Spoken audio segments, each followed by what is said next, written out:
Hello, everyone, and welcome to the Galley La Podcast. I'm your host, Geboss, and with me, as always, is Akainu Fanboy.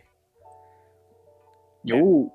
And today we're going to be talking about Jujutsu Kaisen Chapter 265, That Day. And please remember to like and subscribe if you enjoy the content, and let us know what you thought of this chapter. Because we're picking up right after Yuji used his domain. And I thought last time we were going to get like a Talk No Jutsu type chapter, which we kind of did, but in a different way than I was expecting. And yeah, so what were your thoughts on this? Yeah, so like I think you and I were talking about this. It's a nice break for sure. Yeah. From all the fighting, and it did give me more of an appreciation of just kind of him, Yuji as a character, and you get to see him growing up and things like that too, and it helps to humanize him a lot more, and how he is such a victim of this horrific situation because he had a pretty nice, calm, peaceful life, and then Sukuna came and just destroyed everything, and it's just kind of further characterized Sukuna. He just doesn't care about any of this sentimental stuff, it just kind of drives him up a wall, Yeah, I appreciated the slowness of this chapter, because I feel like I want to say past year, maybe half a year, has been just fighting, like one person after another coming in to fight Sukuna, and with no real break. And it's a nice slowdown, and like you said, we get to see the relationship between Yuji and Sukuna kind of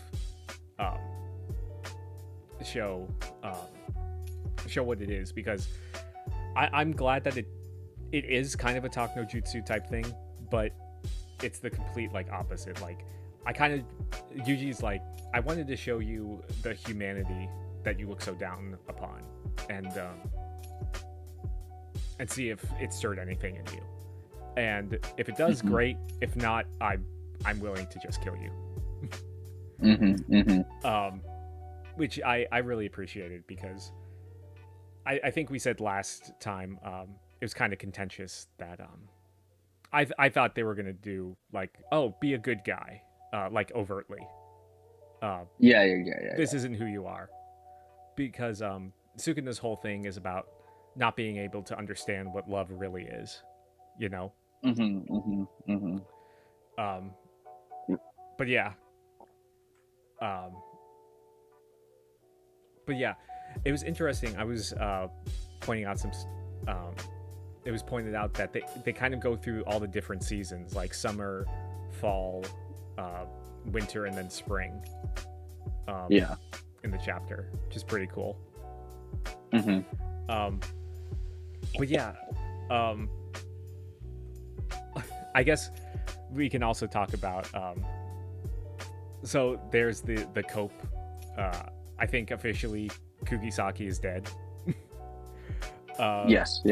Yeah, because she appears in like all the important people who have died in Yuji's life, and she's like right there. So I don't know. Because you thought that she was gonna appear. Do you think that she's still gonna show up, or no? I was kind of saying it more like tongue-in-cheek, like, okay. Why not?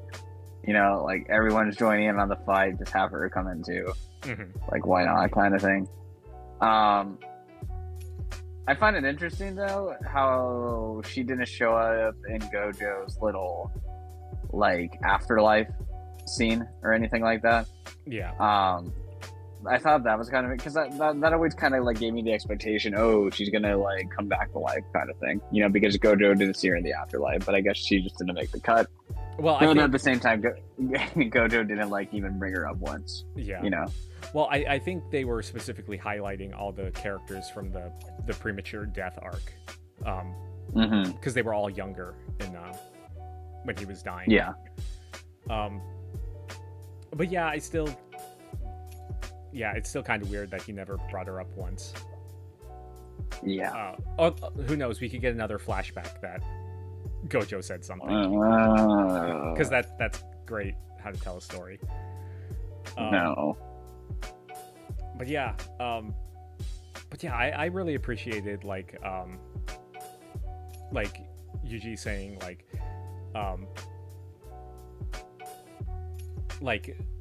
I thought it was, he was saying like, oh, I thought it was all about how you died, saying like that I died a good death compared to like, oh, like the mundane things in life you kind of have to hold on to, and that gives your life value as well, which kind of is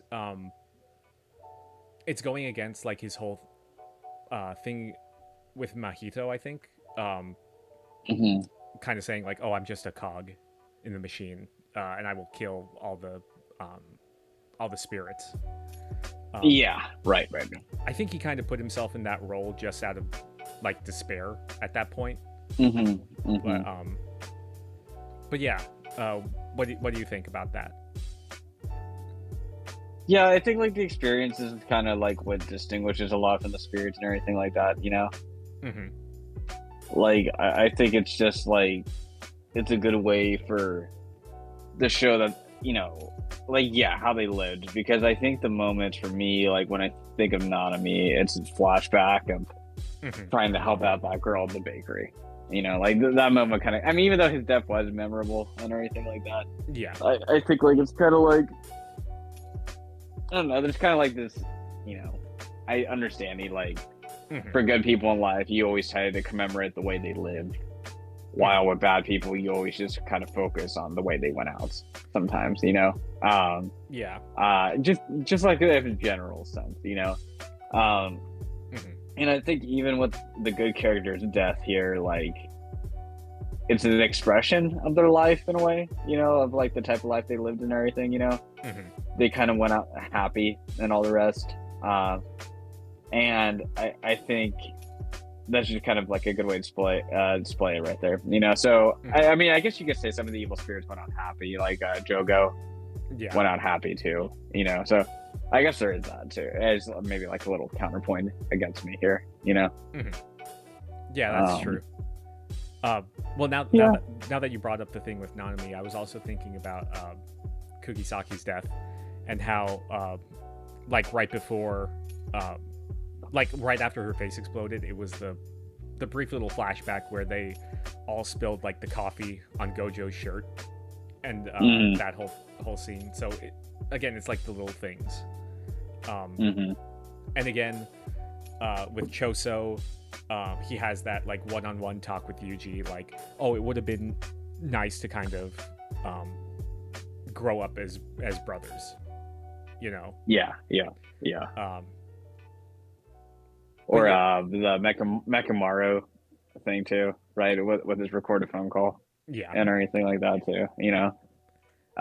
Even tragedy, right? You know, like their emphasis is on living and that sharing those moments, while spirits are just focused on destroying a lot of the time, you know. Yeah, well, yeah, because all of this is just kind of brought about by the cursed energy, just existing, you know. Which actually makes me kind of think about the end game of this, because I think it would be interesting, because Geto's whole thing was kill off everyone, make everyone, just leave the Jujutsu sorcerers alive. Whereas Yuki, I think, also proposed the idea of eliminating cursed energy to begin with, or totally. Which would eliminate a lot of the suffering, even though that's kind of idealistic, because suffering's always gonna occur in the world. But yeah, I think that would be interesting if at the end, like, the people who are left are freed from Jujutsu, like, or like cursed energy as a whole. Because who knows, like, what's gonna happen with that big giant thing with the merger, and the big, like, multiple curse spirit monster. That could be the ending, but yeah, I was just kind of thinking about that. Yeah, no, totally. Do you think that that's Yeah, plausible, or no? That's too fairy tale like. yeah, yeah. I think it's kind of hard to see. I mean, I don't know. At the same time, I mean, like, there's so many like broken abilities in here that could make it like a significant shift, you know. And Mhm. it doesn't seem like it's an essential part of humanity in the series, but just in Japan, that's why I think it's kind of more of a solvable issue. It's more of a countrywide issue Yeah. rather than throughout the world, you know. So, um, yeah. So I don't know. This was cool. Like I said, I just wanted more of this, just like the Yuji characterization and things like that too, and showing like what his of just more who he is, you know. And like I said, you saw kind of like more of the slice of life esque stuff in season 1 with Yuji, but also in Jujutsu Kaisen episode 0 for Yuta and everything like that with Maki and Panda, right? So Yeah. I think this is just a lot more better to slow down and remember like why he is the way he is, you know. And yeah, I mean, even I just like that episode when they all play baseball together, you know. Oh yeah. You know. So it's good to see just some more characterization rather than just not the most compelling fights in the world, in my humble opinion, you know. I mean, I would say that the fights are above the the norm here, but like constant like 30 plus weeks of fighting is a lot. 30 plus chapters of fighting. I guess like for me, it's like the tension and the lack of emotional connection with some of the characters, you know. So yeah, like I said, it's just when you have the rinse and repeat fighting formula, you just don't really have that sense of emotional connection there as much, you know. So and there's a lot of ways you could do that, like, oh, this person's like about to die, and it doesn't really feel like a lot of them are gonna die, you know. It seems like most of them are gonna make it out, you know. They kind of got transported elsewhere. Yeah, and even if some of them died, like, would we really deeply care that much, you know? Like, you want I think you're kind of Kusakabe to die, or Maki. I mean, yeah. Well, Kusakabe, I mean, so Higuruma, I think there would be more of like an emotional loss there, you know. But even like when Choso went out, I think he's like a well-developed character, but the way he kind of went out wasn't particularly emotional, you know. Yeah, that's true. I thought Nanami's death was pretty emotional, you know. And I thought that was done well, but again, there was so much put into Nanami, you know. I didn't really think Gojo's death was particularly emotional, to be honest. Oh, that's not particularly. Not like I love Gojo as a character, but like, was the death like particularly done well? The Gojo stands are gonna come after you. Yeah. Well, I just say like it wasn't like, I don't know. If I make comparisons, people are gonna get angry, but okay, yeah, the scene was with all his friends, that was good and everything, but I didn't really get like the emotional last send off, I guess, in a way. It was just really sudden, you know. You get what I mean? Like, yeah. I don't know. I feel like Nanami's death was a lot better to me. Yeah. No, I get you. But speaking of deaths, do you think that Yuji is bluffing that he could kill Sukuna, or do you think that he can actually do it?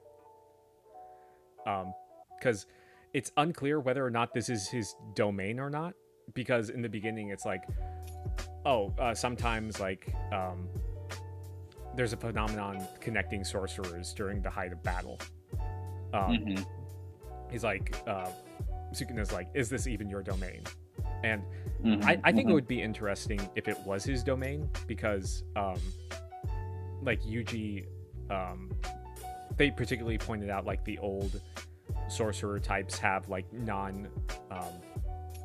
non-violent domains, which this kind of fits into. But yeah, I don't know. I could go either way on it, but yeah. But yeah, I do like the fact that Yuji's willing to to like bring Sukuna back into his body and play host to him. But yeah, and he has a unique power over him that nobody else does. Yeah, that's true. And I think I think this would have been an interesting point to reveal the whole the fact that Sukuna is like his twin reincarnated as Yuji's father. I think this chapter would have been interesting to put that at, instead of just randomly at the beginning of one of the chapters as a flashback, you know? Yeah, sure. Like, when Yuji's like reliving his past, he could maybe like see a glimpse of his dad or something, and Sukuna sees that and says something to him about it. Yeah.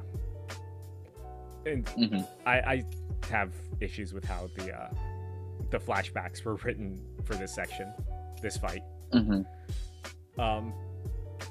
But yeah, I guess just in the end, like Sukuna has the Takno Jutsu fail successfully, I guess, because like Sukuna's just pissed off at Yuji.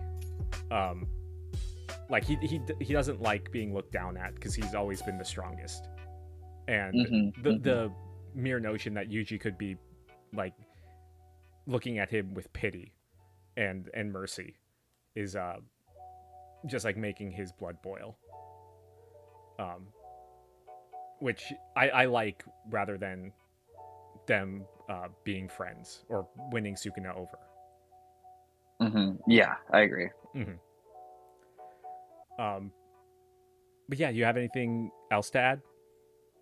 No, yeah. Like I said, I enjoyed this chapter. I just thought it was a good refresh on everything, and I think it puts like a lot of good perspective of like what the story's about. And like I said, I just kind of wish this stuff had sprinkled more throughout the series rather than just kind of nonstop fight fest, you know. So yeah, it's a good like recentering of the story for sure, and I think it was much needed. Yeah. Yeah, for sure. But okay, another question. Do you think at this point that Sukuna is going to be defeated by Yuji? Yeah. Okay. I think in the next maybe couple chapters we might see it, and then maybe he activates like the merger, because he has the ability to do that. Maybe once he gets separated from Fushiguro. Yeah, no, yeah, I definitely think that's a possibility for sure. Well, okay. Once again, if you liked our discussion, remember to like and subscribe. Let us know what you thought of the chapter. And we will see you guys later. Peace.